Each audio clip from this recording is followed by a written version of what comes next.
And hello, this here is the ancient spirit Tralaka video 54B, continuing the saga as I remembered it from the ancient draconian war, who had helpers of the old greys helping them, those dirty little creeps.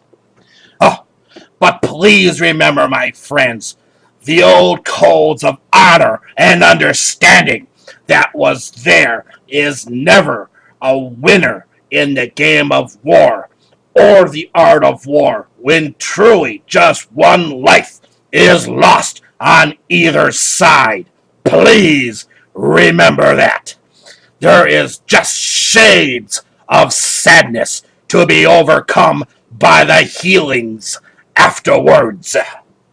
It was in this point, in this battle, as it went on for many, many days and nights, where the true times of sorrow of death would hit the hardest. But it was here, this first group of warriors of the Alliance truly showed their best and dug in the hardest to hold those lines in the sand in that area of space. It was here the Alliance warriors would truly become known as the unstoppable driving force. It was here where they struggled fighting against two entirely different opponents with two different attack reasonings. Yet, it was here where the long battle begun to change for the Alliance warriors on the surfaces, fighting, and also in the space battles as they gained more footage inch by inch in those areas of space and on the ground, for neither opponent knew what was happening. For on the moon bases or the planet base, or even if there was a fight going on in the ground, for as the Alliance warriors and their battle cruisers slowly was moving the fight further and further from the bases, while the draconians were in the darkness and couldn't communicate. For yet the dragon ships and that huge gray ship could not use their main screen either, for it was static. And the longer the battle went on, the more static on the intercoms. Only short radar, very short radar, was in use for the opponents, as now the Alliance battle cruisers were gaining more room to maneuver. The Dragon Commander screaming obscurities over and over at his dragon ship's large screen in front of him, with the continual static responding back to him. Then, in a few brief seconds, it cleared up just for a couple seconds and showed in the far distance 6 incredibly large ships coming into the area. He screamed into that useless intercom to the other dragon ships, thinking it might work. Run! Run! It was 6 of the long-rumored and legendary stories of, but these were 6 full-size dreadnoughts, nearly 3 miles long, about a mile and a half wide, loaded with many, many deck levels, 750 millimeter photon cannons, and close to 100 400 millimeter laser cannons. But who did these ships belong to? These incredible ships came near the battle, and they formed a larger ring around this bigger battle scenes. And when they're forming that wagon train circle, and also that gray ship they had in their sights, the Alliance battle cruisers were fighting against, incredible accuracy opened up from these dreadnought ships and whoever's they belong to. Incredible, mercilessly, round after round, they pounded against and totally just pounding and pounding the draconian ships and that gray ship. The commander of the Alliance warrior screams into his mic as the dreadnoughts had just started to engage in battle. To everybody get planet side or moon surface side right now, and held with just one-on-one fighting. This was gonna go. We're all gonna go down. It's gonna be one-on-one fighting.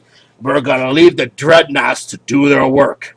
Swiftly, all the battle cruisers were leaving the scene, even as more dragon ships were arriving from from far areas to get into the battle in space from the outlying planets.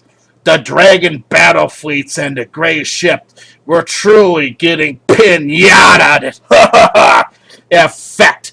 Here meaning like a dozen kids with oversized bats swinging at the same pinata hanging from the oak tree. A little over a day's time, those draconian ship fleets of this war had been all accounted for and destroyed, along with that gray ship that had tried to leave. Meanwhile, as the Alliance warriors were working on finishing the battle on the surface over the next periods of days' times, then, up in space, as that dreadnought circle that once dragon ship war, it seemed to make sure that no dragon ship or gray or anything in the area was going to be ready to start a war or even limp away. And it just seemed like a few hours later, the dreadnought ships got back into formation. That opened a wormhole with a wisp of a second, and poof, they were all gone, with the same mystery as when they arrived. On the Alliance warrior's cargo ship, who had just left the planet's surface en route to a medical ship who was now just decloaking, one pilot by the name of Shumba asked one of his warriors by the name of Frindi, "Hey, Frindi, how about those dreadnought ships? We're just seeing that they're just leaving. You think we'll ever see one of them or actually meet somebody who actually works in one of those strange dreadnoughts?" Frindi replied. "Some things need to remain a mystery for everybody's safety. All we need to know in the worst case scenarios, they might come out from wherever or whenever or wherever they dwell and help us again. And this is the truly good enough for me." This is the mysteries.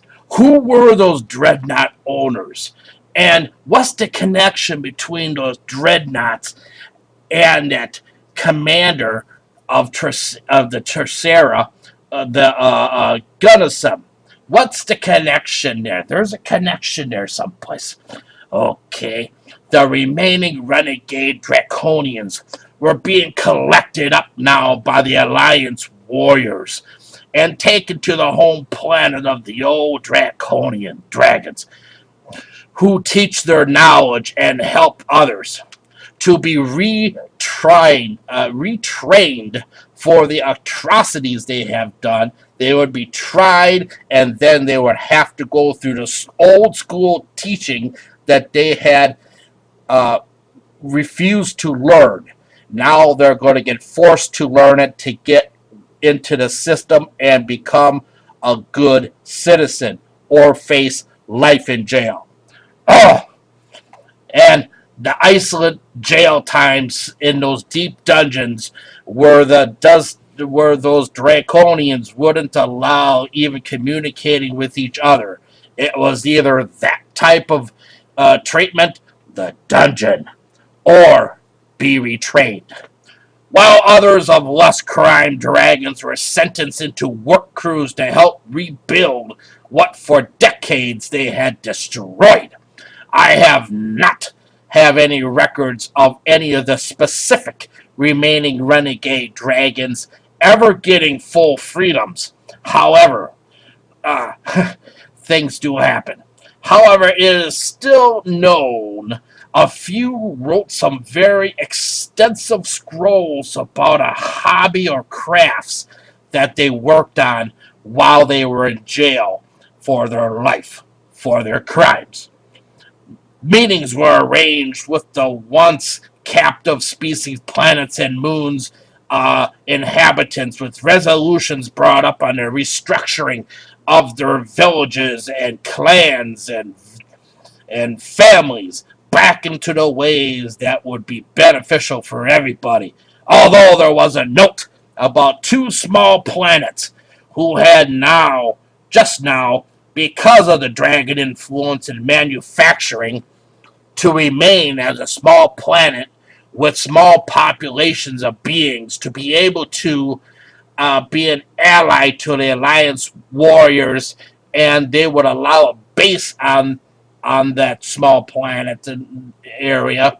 In return, they would manufacture what the Alliance needs also. So this here is the end of the story for this part of the draconian ancient battle, and those dirty little weasels, old tall grays that were involved, those dirty little rats.